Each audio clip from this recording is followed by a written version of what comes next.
What is going on, everybody? Welcome back to BST. Thank you so much for joining me on yet another episode. Monday Night Football doubleheader just ended. Two pretty good games. We'll get to those in just a second. I wanted to also talk about Brian Callahan getting fired by the Titans and just kind of a trend that's going on with that I have noticed and plenty of others have as well. And then we'll get to the power rankings, the MVP rankings, of course, and then we'll end off the episode with a fun little immaculate grid. But let's start with the first game that kicked off at 5:15 Mountain Time. First part of this doubleheader, the Falcons get a massive win over the Bills, 24-14. Pretty shocking. I think I can say that for everybody. Nobody thought this would. I think everybody thought it could happen, but certainly not like this.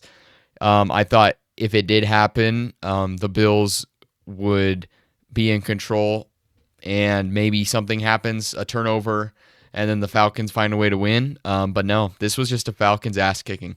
They controlled this game. What a win. What a win. Falcons, they won the turnover battle, which was huge. I did think Penix had a couple throws that certainly could have been picked and a pretty catastrophic throw that could have been a pick six there at the end. That probably should have been a pick six and probably should have tied the game 21-21. But they kicked the field goal there and pretty much iced it at that point. It was big to shut down Josh Allen. Obviously, they sacked him 4 times. To shut down the MVP like that is not easy to do. And I think the Falcons got a lot of heat in the offseason for trading their first to acquire that pass rusher. I can't remember if it was James Pierce then or if it was a different. I think it was James Pierce that they drafted with that pick that they traded up for. But whether it's him or other players they have added, their defense is legit. They are playing very good defensively right now. But we're also seeing a league where the Falcons can lose 35-0 to the Panthers and then go out and they beat the Bills by 10. It's such a weird league right now. That's why when we do the power rankings in a little bit, I don't even know where I'm going to go with it. Like, it's going to be crazy. But they outgained the Bills as well, 443 yards to 291 yards, just huge. And honestly, the name of the game tonight for the Falcons was their 3 offensive playmakers, Penix, London, and Bijan. I think, you find success in the league when teams just keep it simple. And when you have Bijan Robinson, you give him the damn ball. It's not that hard. It's pretty simple, actually. I mean, he is just such a good player. I still think Jonathan Taylor's the best running back in the league over him, but certainly Bijan is number 2, and he has the argument. I mean, he is so explosive. He can make anybody miss. He's a threat out of the backfield, had a few big catches today, had that long 81-yard rush. I mean, what a player. What an absolute player. 238 total yards and a touchdown. He's just a monster. Penix, I thought he played well. I thought he was just this guy just throws laser beams. Like, just absolute laser beams. That's all he knows. I mean, he missed some throws tonight because they were just like laser beams. And it's like, dude, if you could just put a little touch on that, learn a little bit of touch, that'd be good as well. But I mean, he just throws lasers. And he was hitting London all night. Bill's secondary sucked. They could not cover this guy.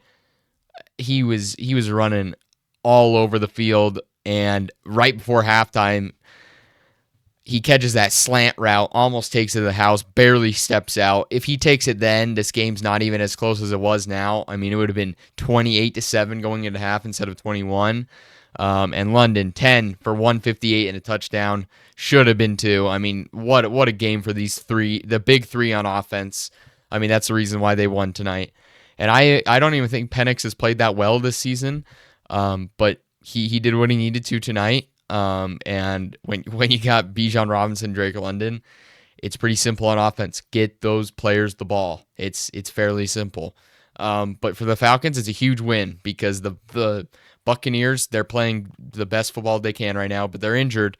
So if the Buccaneers start to drop some games, the Falcons are going to be right there at 3-2, trying to keep up with them. So big win for the Falcons. And I thought Raheem Morris and that defense was really special tonight. They played so well, shutting down the reigning MVP. Let's get to the Bills, the far more concerning aspect of this game. What a bizarre couple of weeks for the Bills. You're 4-0, go like after 4 weeks. You're riding high. You think nobody can stop you. And now you've dropped 2 games, one to the division leading Patriots now. The Patriots are leading the AFC East, which is wild. So you drop one to them, and then now you drop one to the Falcons, and in both games your offense has not shown up. And they're not explosive.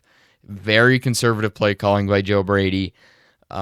Certainly bad play by Josh Allen, but I think we're just seeing kind of the deficiencies on this offense. They have a good O-line, though Allen was sacked 4 times in this game.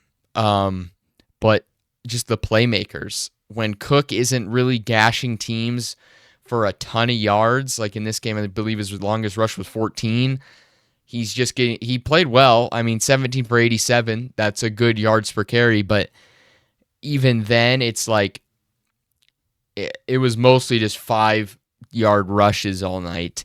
And when that happens, you're just not really getting the explosives you need on this offense, because it's kind of similar to the Packers in a way, because they don't have that true number one guy who can always move the chains. So teams like that are really reliant on those explosives to get them downfield, because they can't necessarily just consistently get yardage. And the Falcons were just flying around.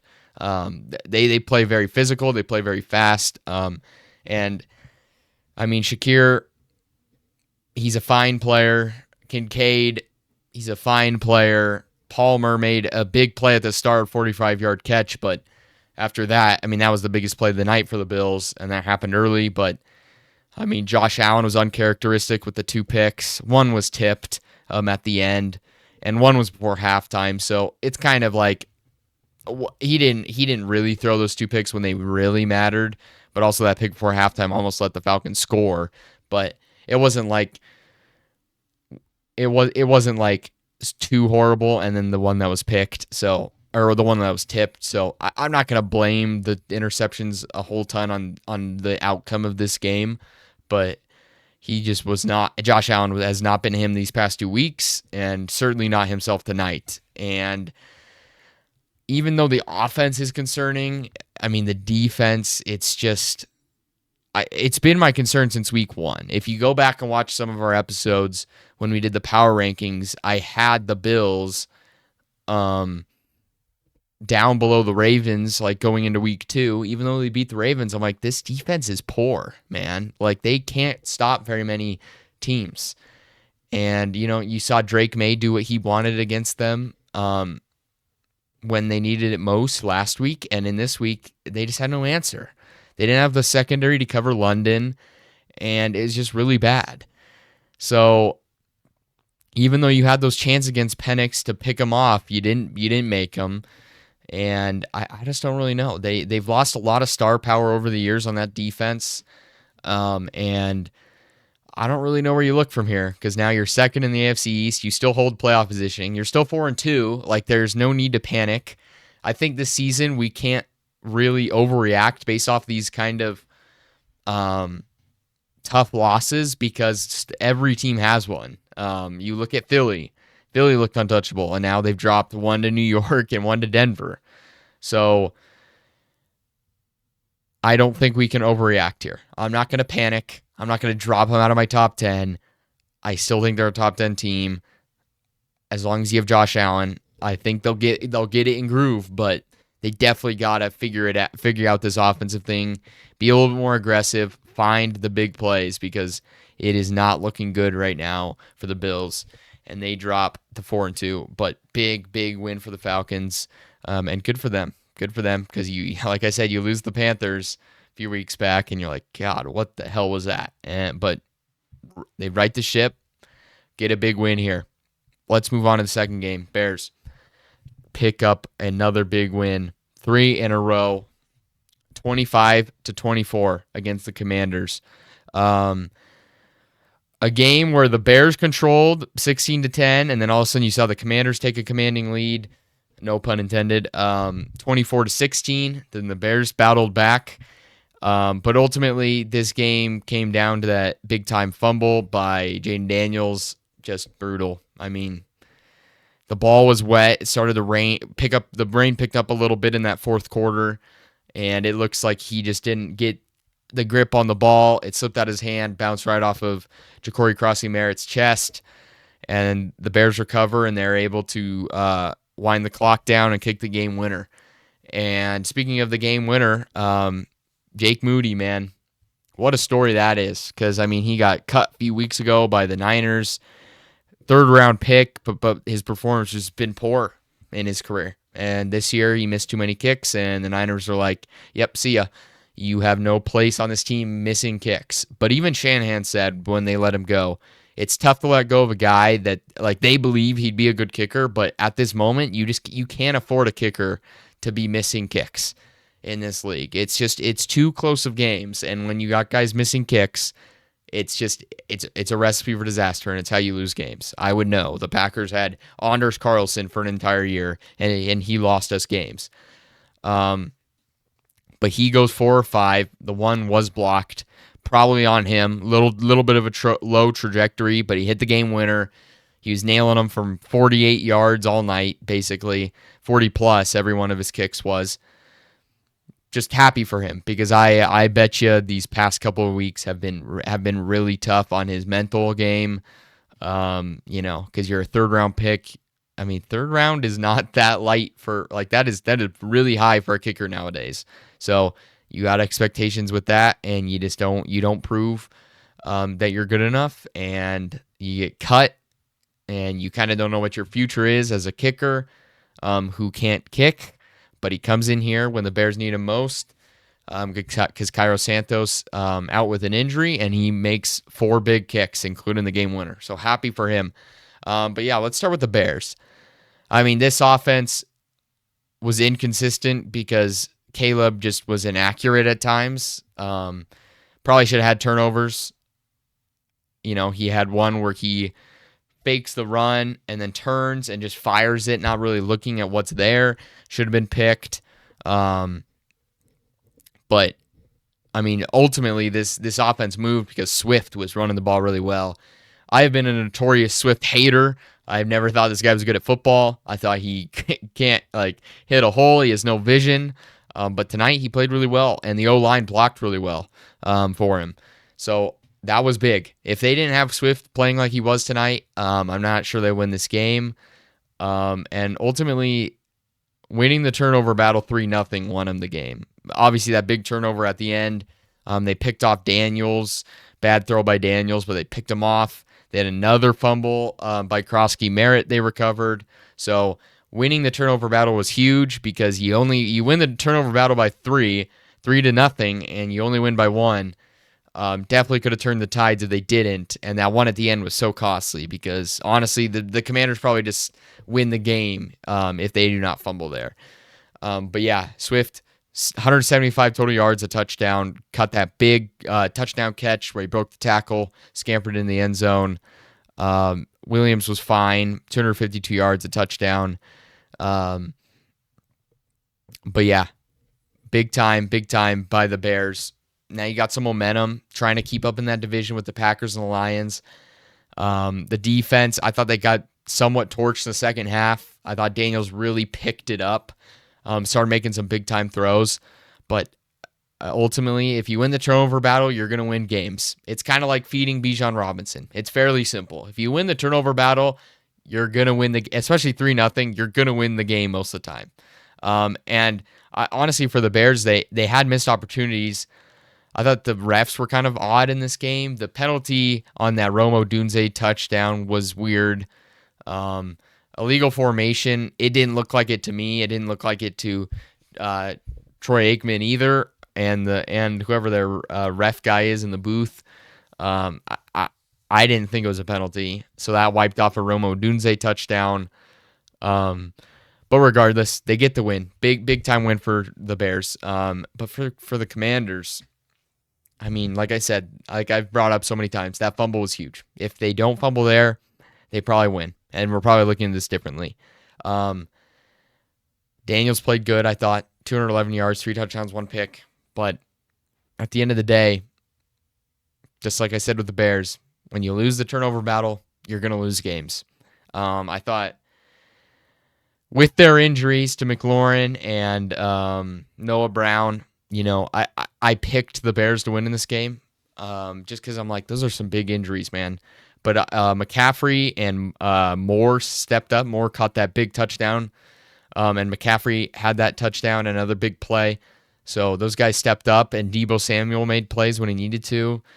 Krosky Merritt was all right, 61 yards, but yeah, just not good enough. And I thought their defense was really bad. And ultimately, they're just an old team. They're an old team. They're pretty slow. They have good players, but I mean, they're the oldest team in the NFL.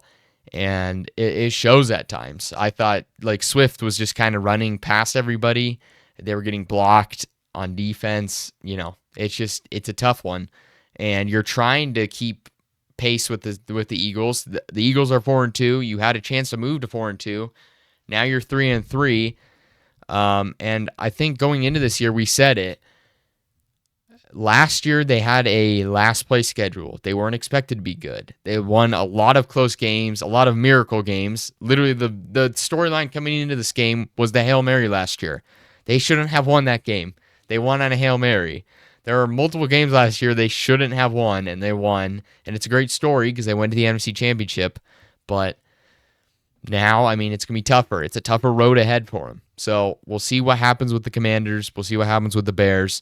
But Caleb Williams gets the last laugh in this matchup. Jaden Daniels got the last laugh in the last matchup. But for the Bears, I still think Williams can play better. I know his stats this year are pretty good, but I just think that sometimes he's just a little inaccurate, and they need him to be at his highest level if they want to challenge for a playoff spot.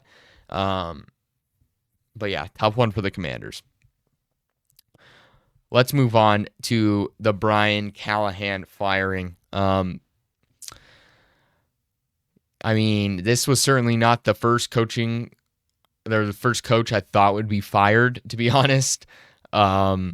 I figured it would have been Mike McDaniel or possibly Zach Taylor, one of those two, maybe Aaron Glenn even. But no, second-year coach Brian Callahan is out in Tennessee. I just have a few thoughts. We see all around the league right now, especially with Daniel Jones and Baker Mayfield, 2 quarterbacks, Sam Darnold too, just quarterbacks who get drafted to their team and things don't work out, and they go to other teams and things start working out.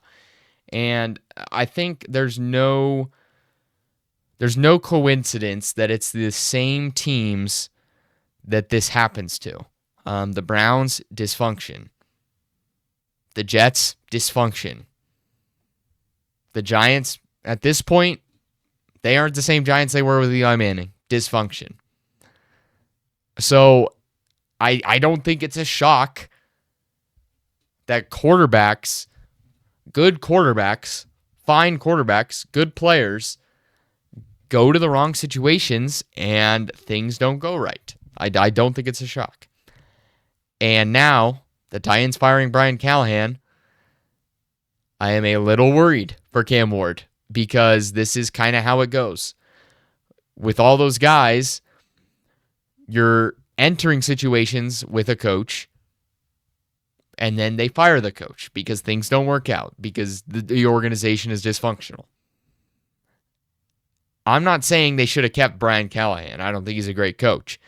But I think sometimes what you should do is just bite the bullet. I guarantee the Titans had a feeling that they needed to fire Brian Callahan at some point this year.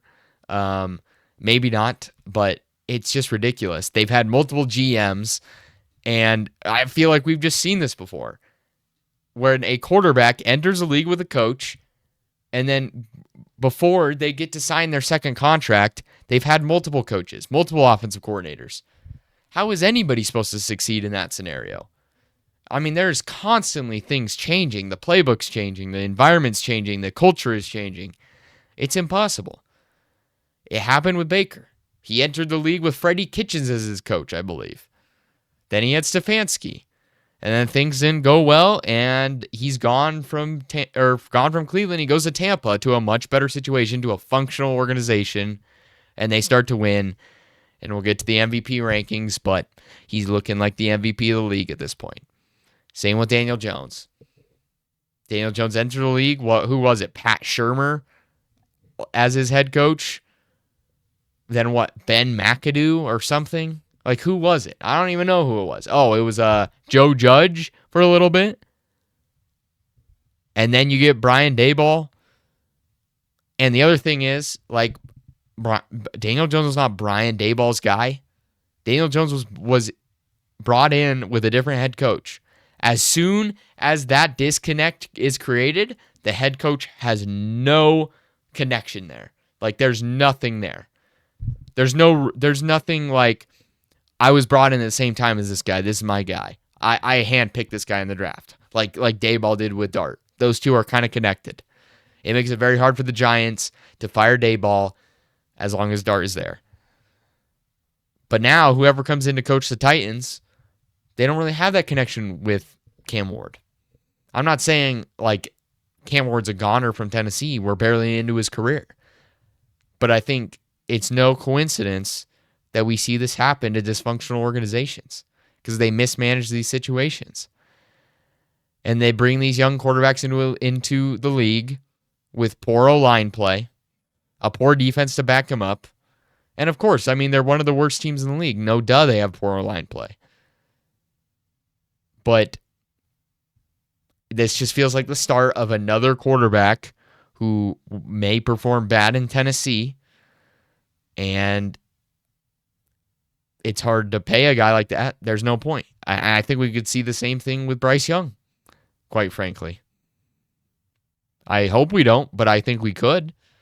So we'll see how it goes in Tennessee. But like I said, I'm not saying you shouldn't have fired him, but I think you're going down a road now where if you don't get this next coaching hire right, like I think the Bears might have saved it with Caleb Williams. They didn't with Justin Fields, and I don't think Justin Fields is a good player, but they didn't with Justin Fields. I think they saved it hiring Ben Johnson. They got the best coach in the cycle. They got an offensive mind. The Titans have to bring in an offensive mind to mentor, to help out Cam Ward. They have to. Look across the league. It is very rare. Like, I'd say probably the two, honestly, like Sean McDermott is the only like non-offensive coach. I'm probably missing somebody that I can think of. Most of the time, it's the coach and the quarterback. The coach's offensive is the coordinator, and that connection is special. And that's kind of the base ground for winning games in this league. So I hope they get the next hire right. They're going to bring in an interim for now. We'll see who comes available in this coaching cycle. Certainly last year was kind of the coaching cycle to strike, but they just weren't going to bring in Ben Johnson. Ben Johnson wanted to go to a place where he thought he could win. He's not going to win in Tennessee. Neither is the next guy. But it's just about growing. Even Bryce Young, I think with Canales, they've grown as a team. They got a big win over Dallas. But again, these dysfunctional organizations will continue to ruin their franchise quarterbacks just with how they build the team and how they manage things. It just happens time and time again. But anyway, I just wanted to speak on that a little bit. But let's get in to the very controversial subject, the power rankings. going to be very tough this week. But let's give it our best shot here. All right. I think it might be easier if we go from 1 to 10. So, who's the number one team in the league right now? Who is it? Tough one. I'm just going to go Bucks. They're playing like the best team in the league right now. They're 5-1. One sec. Water break.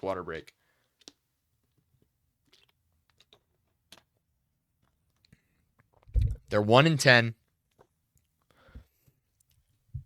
Or 1-10. What am I talking about? They're 5-1. Got a big win. They're very injury riddled. Their top 4 wide receivers are out. Abuka, who knows how long he'll miss. Godwin, who knows, I don't know how bad his injury is. Evans is out for a little bit. So it's a tough look right now.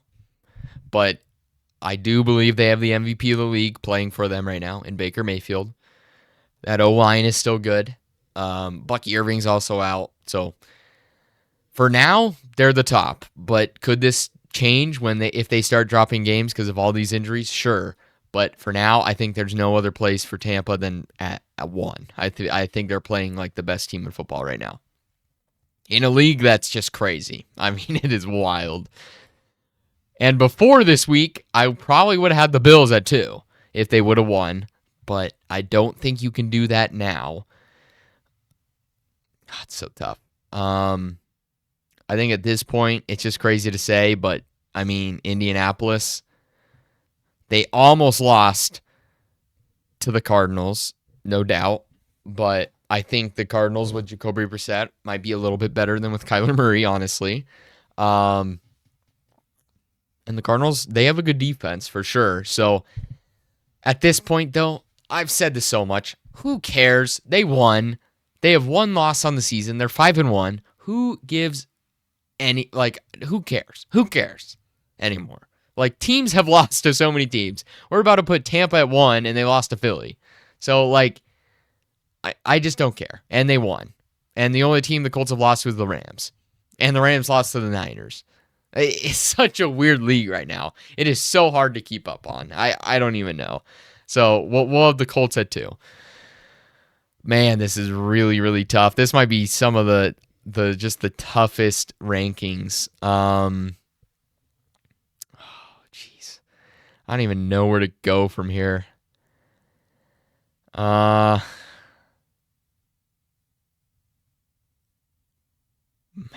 Oh, God. I don't know, dude. There's definitely some teams here. Screw it. I'm putting Seattle at 3. Like I said, they're 5 and whatever. 5-1, I think. They've only lost the Niners. That was in week 1. Now they've beat the Jags. They lost the Buccaneers. But it was a close game. I thought they played really well. I think you just got to put the. Do I have the Seahawks there, though? Oh, God, I don't know. I don't know if I should put the Seahawks there. That's a little high, to be honest. Man, this is a really tough one. This is really tough. I'm trying to see if I'm missing a team here that's obvious. I mean, I don't know if the Packers are the top 3, though. Who's the third? This is so tough right now. I mean, Detroit's got to be up here, but I'm not sure they're there. I think Detroit at 7. Kansas City.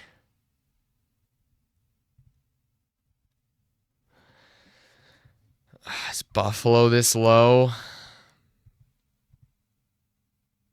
I feel like Buffalo's got to be above Kansas City. Maybe like that. Who's the third team, man? This is really tough. I'm always just having to build this kind of out a little bit because it's just so tough. Maybe the Eagles at 9. think the Eagles deserve a spot in there. And honestly, the Niners deserve a spot. I'm just not going to put them there, though, just because of the injuries. Like, I just don't think they're going to keep it up. And even though that, I mean, they have a good resume so far, I'm just not going to put them there just because, like, with those injuries, it's going to be really hard to.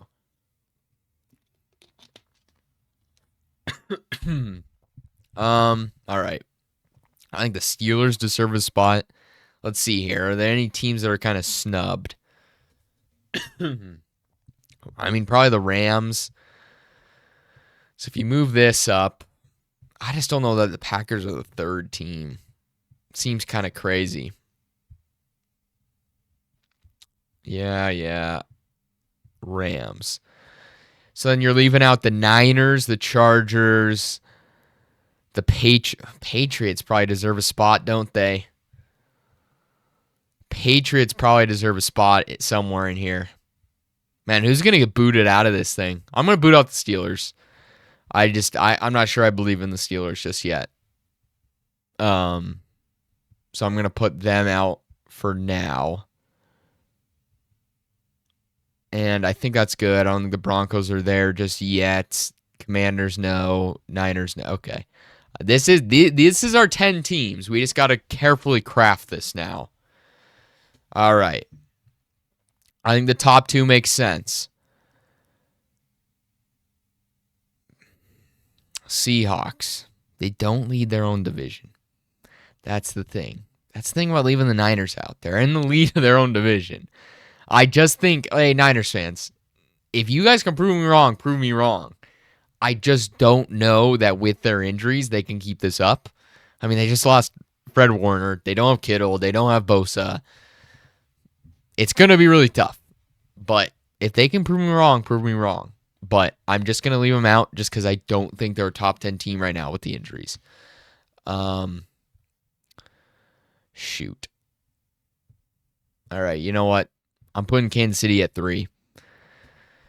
People might hate on me for this, but I mean, they're 3-3, so that's not great, but I think they're a very dangerous team. They're about to be the healthiest team in the league once they get Rice back, and that is a very, very scary reality for teams. So I like them there. I think I'll put Green Bay at 4, and people might say that's bias because I'm a Packers fan, but I mean, they got 2 big wins over 2 contenders in the Lions and the Commanders. They held a lead over Cleveland. I know they blew it, but they held the lead. Probably should have been a win there against Dallas. Even though the defense sucked, I think it's somewhat of a fluke, and I thought the offense looked good. And against Cleveland, they won by 2 scores. In this league right now, that's not a bad resume. It's just not. Come on, agree with me. It's not that bad of a resume to be the Packers right now. You got 2 big wins over the Lions and the Commanders. And what I just said. So, I don't think it's that crazy to put the Packers at 4. At 5 is a tough one, though. I think let's go Seahawks. We'll go Seahawks at number 5. There are only 2 losses to the Niners in week 1. And then the Bucks, which they battled, and they honestly should have won against the Niners, and they didn't get strip sacked, and then they almost beat the Buccaneers, who are the number 1 team. So I like the Seahawks there at number 5. They got a good defense. Sam Darnold and JSN are balling out. I think this is where the Patriots probably should go at number 6. And then, let's see. Then you got the Lions. I don't mind that. Then you got I still think the Eagles are above the Lions. I mean, you look at the Lions' resume, and they lost to the Packers. They lost to the Chiefs. They beat the Bears. Who else have they beat? I know they've just beat up on bad teams, I think. So, the 2 teams that they faced that are contenders, the Chiefs and the Packers, they've lost to. So, I don't mind that spot. Again, this is just so difficult. I think the Bills dropped down quite a bit.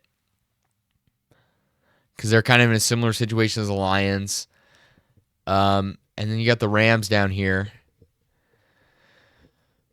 Man, move the Rams up a little bit. Rams. Who have they beaten? Who have they lost to? They lost to the Eagles and the Niners. I'm going to move the Rams up a little bit. I'm going to move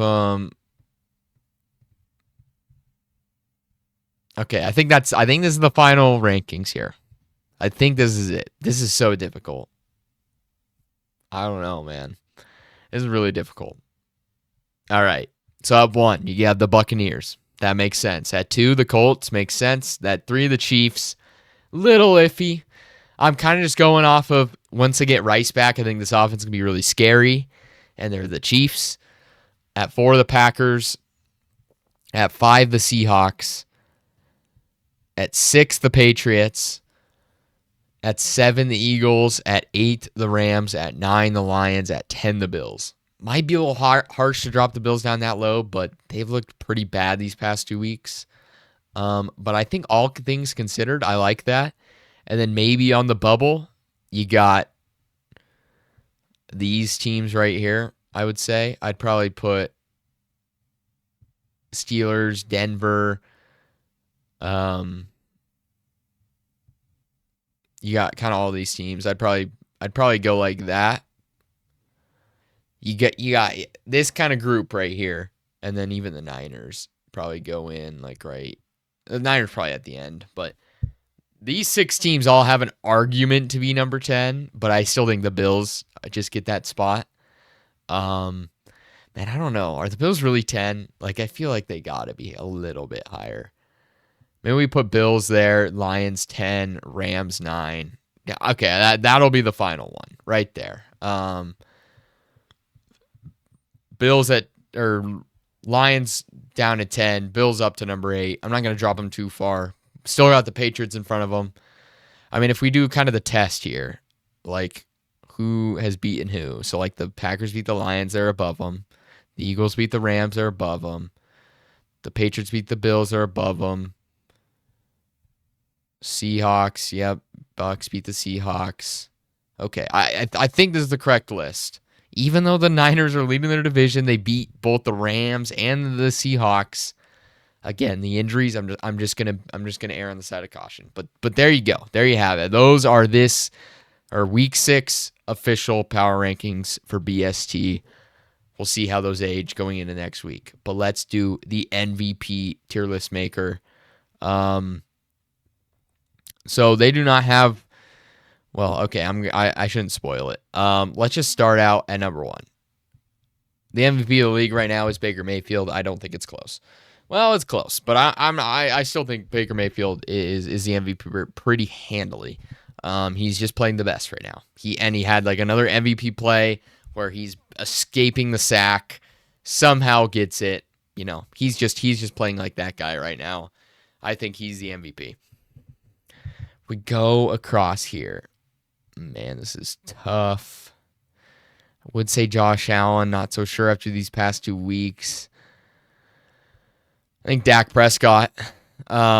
Record isn't there for sure, but I still think he's playing like an MVP right now. The defense just isn't showing up for him. And I think we can compare it to Joe Burrow last year. I thought Joe Burrow should have been the MVP.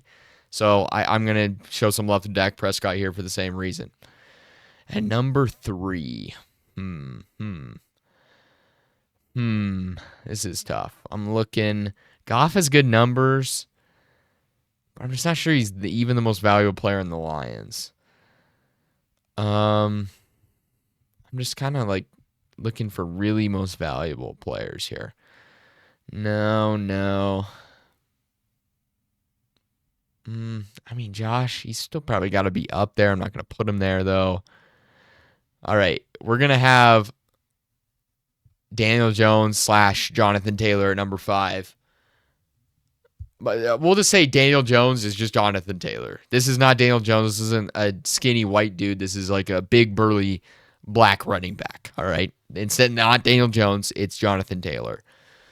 At number 5. I think Jonathan Taylor deserves a spot. He's on pace for 2,000 yards and like 20 plus touchdowns. So I think he deserves a spot in the top 5 for the MVP rankings.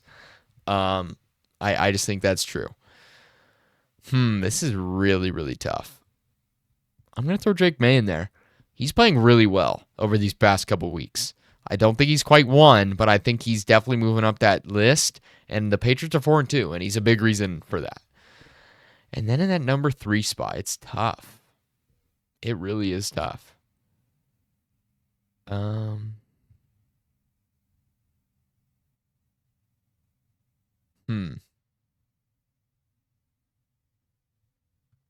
I don't know here. This is a really, really tough spot to put somebody. I was thinking Stafford, maybe Matthew Stafford, but I'm not sure. I'm not sure on that one. I mean, Josh Allen. Does Josh Allen really drop that far? Probably not.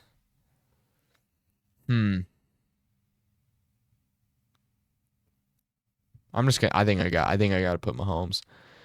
A lot of Chiefs bias on, not bias, but a lot of Chiefs. What's the word? I don't know. Like I'm going for a lot of Chiefs stuff here. Mahomes has kind of balled out these past couple of weeks. So I think he's inching up the board there. He's playing kind of like vintage Mahomes, what we're used to seeing.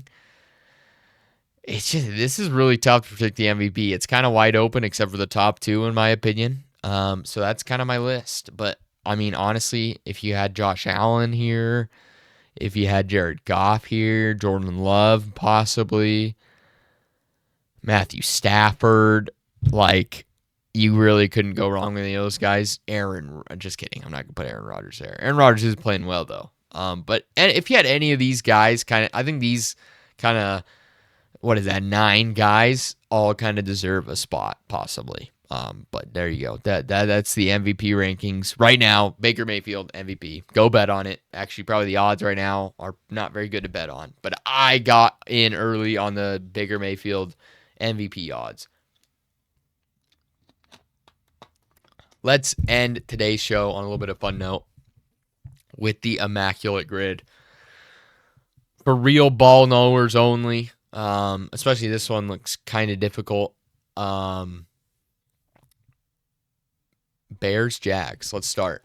If you guys don't know, you just try to pick a player for each one of these grids. So like Bears, 100 plus draft pick right here. You get the drift. Bears, Jaguars. I'm thinking Allen Robinson, but that might be a little too easy to guess. We'll go unlimited mode. Maybe like Blaine Gabbert. Blaine Gabbert show up. Not Glabbert, Gabbert. Gabbert. He does not. Mike Glennon, I know, was a Bear. Not sure if he was.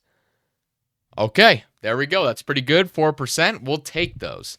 Mike Glennon. Bears, Patriots. This one's tough. Like, was Devin Hester a Patriot? I feel like he might have been. No. All right, never mind. He was never a Patriot. Was like Jordan Howard ever a Patriot? Jordan Howard, Bears legend for a few years. If I could type, let's see here. No. All right, this one's gonna be a little bit tougher. Like Chris Hogan, was he ever a Bear? Chris Hogan. He was not. All right. This one's really tough. A Bear Patriot. Who's a Bear Patriot?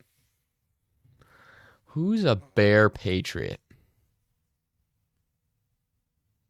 I'm trying to think. Maybe a kicker?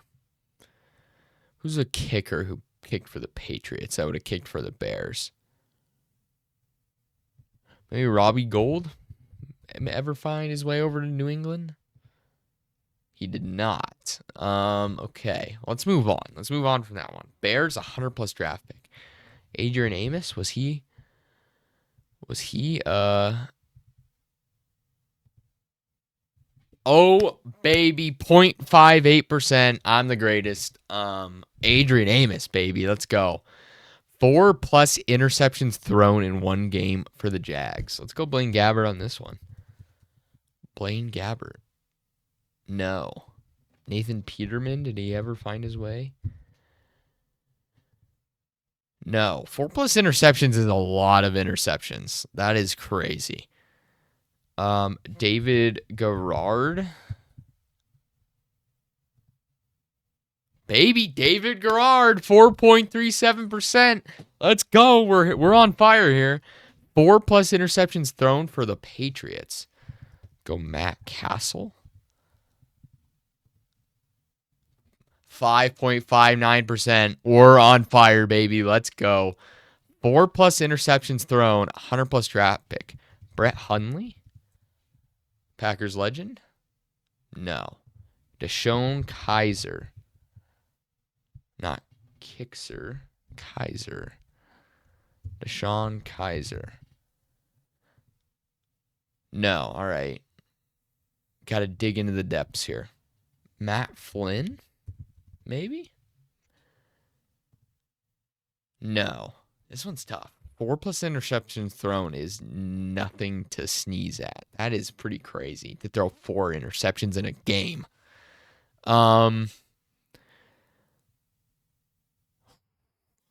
Who's like maybe like Jeff Garcia, maybe? Jeff Garcia? No. Scott Tolzien. Start naming off Packers here. Nope. Ooh, man. This one's tough. Maybe Fitzpatrick? Ryan Fitzpatrick. Bang, 7.7%. We take those. Ryan Fitzpatrick. All right, 10+ sacks. Ooh, I know. Kabir Gbaja Biamila. Oh, baby, 1.18%. We take those.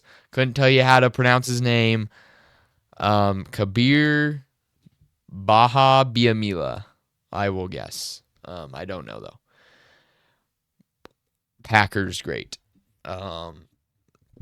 Patriots, 10+ sacks.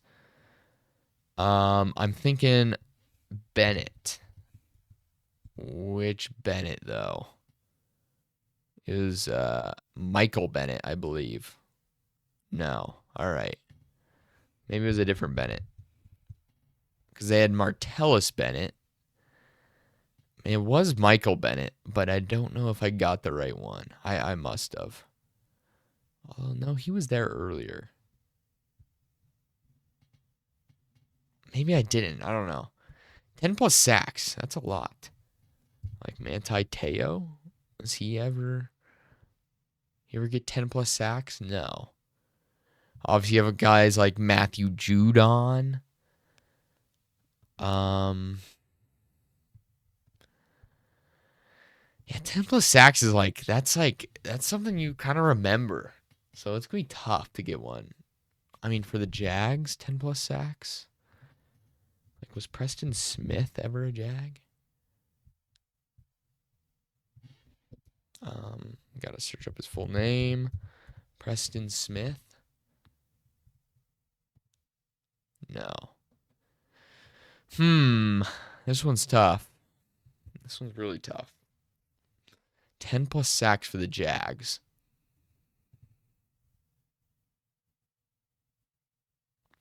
I mean, you got Calais Campbell. Ooh. Floyd. Leonard Floyd. No. Dang it, I thought that was a good pull. What about like Mike Vrabel? Did he ever get 10+ sacks for some reason? Mike Vrabel, 10+ sacks, 8.9%. What a pull. All right, I kind of got some pressure here to not screw up this grid here. We're doing good. Ooh, Miles Jack. Did Miles Jack ever do it? gotta spell out his name. Miles Jack. Miles Jack. Did Miles Jack ever do it? Come on. No. Oh, man. Who was there? Who was there during the Saxonville? I mean, you got Calais Campbell. That's a little too obvious for my liking, though. Had Calais Campbell. Who else was there? Now you got like Josh Allen, Travis, or not Travis. What's his name? No, yeah, Travis Walker, I think it is. Trayvon Walker.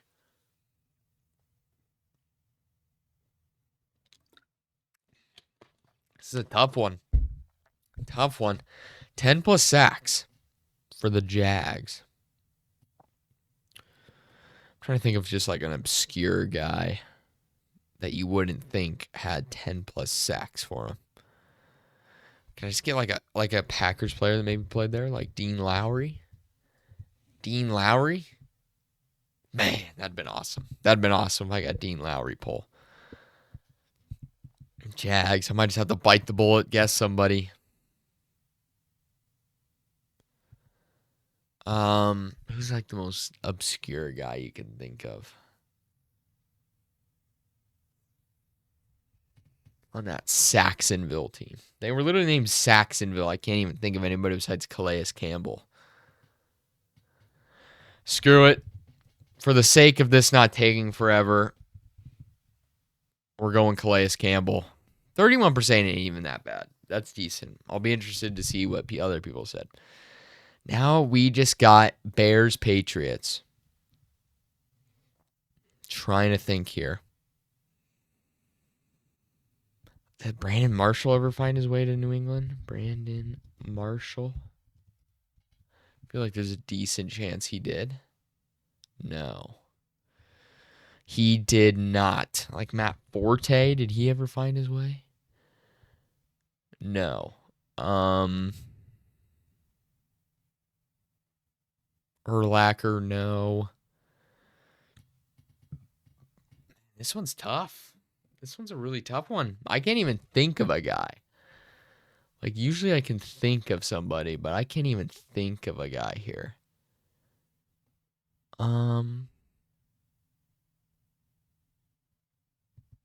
We got like Devin Funchess. Did he ever play for the Patriots? I don't even know if he played for the Bears, but maybe. Would have been crazy. Man, I might just have to search up a guy. I don't know.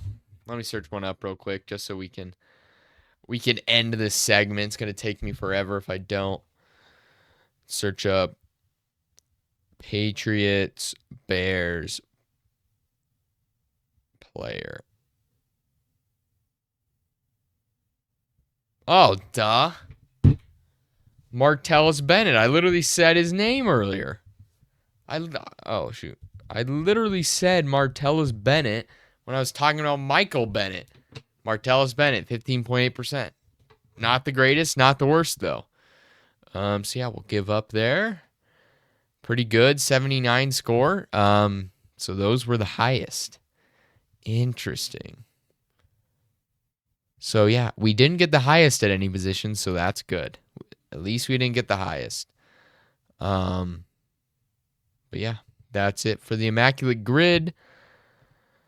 And that's it for today's episode. So thank you guys so much for watching. Please like, subscribe, comment, all those things. Helps out. Check out TikTok. What's the game on Thursday? I remember it was like pretty underwhelming. Let me check real quick. Let me check what the game on Thursday is. The game on Thursday, yeah, Steelers-Bengals. It should be a snooze fest. But should be a fun podcast episode. Get some of my buddies on here, and we'll talk sports and stuff. So, should be a good time. But yeah, thank you guys so much for watching. Like, subscribe, comment. It helps a lot. Thank you for getting us to 143 subscribers and 295 followers on TikTok. It is greatly appreciated. Stay safe out there. Have a good night, and we'll see ya in the next one. Peace.